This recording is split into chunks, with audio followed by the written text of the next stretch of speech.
Christians need to stop pretending, especially at church, because it's one of the hidden things that undergirds an enormous amount of religious trauma. Hi, I'm Jeremy. I'm a deep skeptic, also a pastor.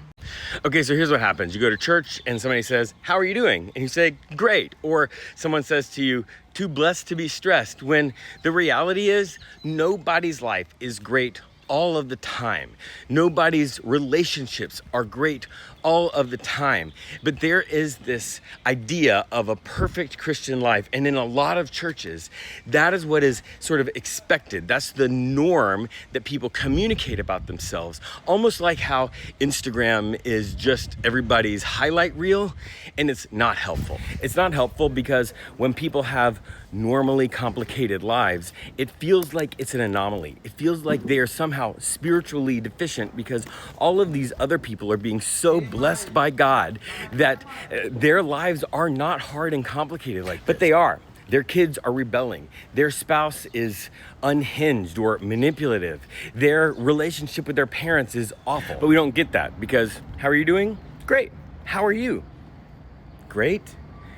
Don't get me wrong, you don't have to gush out all of your trauma every time somebody asks you how you are. You can be appropriate. It doesn't have to be, "Hey, how are you doing?" And your response is then, "Oh, my kid just stopped talking to me forever." Like, that's not appropriate. But there is a middle ground. Actually, the first time I heard this was when I was reading this book called Messy Spirituality by a guy named Mike Yaconelli.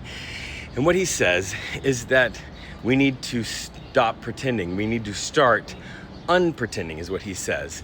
And his what he says unpretending is that when somebody asks you how you are honest. Like, "I'm in a hard place," or "I'm okay." It's okay to say "I'm okay" and not "I'm great."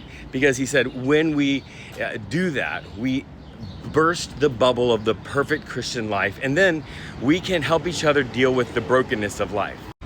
But when we don't, it is this sort of undergirding foundation of religious trauma because we don't talk about the bad things that are going on in our lives or in the church because, again, how are you doing?